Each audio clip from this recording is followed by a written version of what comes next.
اور اے پیغمبر، بلا شبہ تمہیں یہ قرآن اس اللہ کی طرف سے عطا کیا جا رہا ہے جو حکمت کا بھی مالک ہے، علم کا بھی مالک۔ اس وقت کو یاد کرو جب موسیٰ نے اپنے گھر والوں سے کہا تھا کہ مجھے ایک آگ نظر آئی ہے، میں ابھی تمہارے پاس وہاں سے کوئی خبر لے کر آتا ہوں، یا پھر تمہارے پاس آگ کا کوئی شعلہ اٹھا کر لے آؤں گا تاکہ تم آگ سے گرمی حاصل کر سکو۔ چنانچہ جب وہ اس آگ کے پاس پہنچے تو انہیں آواز دی گئی کہ برکت ہو ان پر بھی جو اس آگ کے اندر ہیں اور اس پر بھی جو اس کے آس پاس ہے، اور پاک ہے اللہ جو سارے جہانوں کا پروردگار ہے۔ اے موسیٰ، بات یہ ہے کہ میں اللہ ہوں، بڑے اقتدار والا، بڑی حکمت والا، اور ذرا اپنی لاٹھی کو نیچے پھینکو۔ پھر جب انہوں نے لاٹھی کو دیکھا کہ وہ اس طرح حرکت کر رہی ہے جیسے وہ کوئی سانپ ہو، تو وہ پیٹ پھیر کر بھاگے اور پیچھے مڑ کر بھی نہ دیکھا۔ ارشاد ہوا، موسیٰ ڈرو نہیں،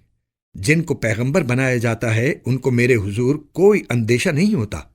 الا یہ کہ کسی نے کوئی زیادتی کی ہو، پھر وہ برائی کے بعد اسے بدل کر اچھے کام کر لے تو میں بہت بخشنے والا بڑا مہربان ہوں۔ اور اپنا ہاتھ اپنے گریبان میں داخل کرو تو وہ کسی بیماری کے بغیر سفید ہو کر نکلے گا۔ یہ دونوں باتیں ان 9 نشانیوں میں سے ہیں جو فرعون اور اس کی قوم کی طرف تمہارے ذریعے بھیجی جا رہی ہیں۔ حقیقت یہ ہے کہ وہ نافرمان لوگ ہیں۔ پھر ہوا یہ کہ جب ان کے پاس ہماری نشانیاں اس طرح پہنچیں کہ وہ آنکھیں کھولنے والی تھیں تو انہوں نے کہا کہ یہ تو کھلا ہوا جادو ہے، اور اگرچہ ان کے دلوں کو ان کی سچائی کا یقین ہو چکا تھا مگر انہوں نے ظلم اور تکبر کی وجہ سے ان کا انکار کیا۔ اب دیکھ لو کہ ان فساد مچانے والوں کا انجام کیسا ہوا۔ اور ہم نے داؤد اور سلیمان کو علم عطا کیا، اور انہوں نے کہا تمام تعریفیں اللہ کی ہیں جس نے ہمیں اپنے بہت سے مومن بندوں پر فضیلت عطا فرمائی ہے۔ اور سلیمان کو داؤد کی وراثت ملی، اور انہوں نے کہا اے لوگو،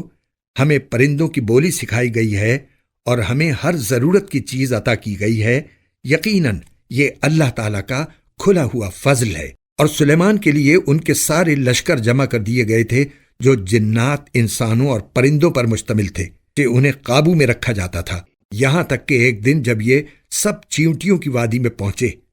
تو ایک چیونٹی نے کہا، چیونٹیوں اپنے گھروں میں گھس جاؤ، کہیں ایسا نہ ہو کہ سلیمان اور ان کا لشکر تمہیں پیس ڈالے اور انہیں پتہ بھی نہ چلے۔ اس کی بات پر سلیمان مسکرا کر ہنسے اور کہنے لگے، میرے پروردگار،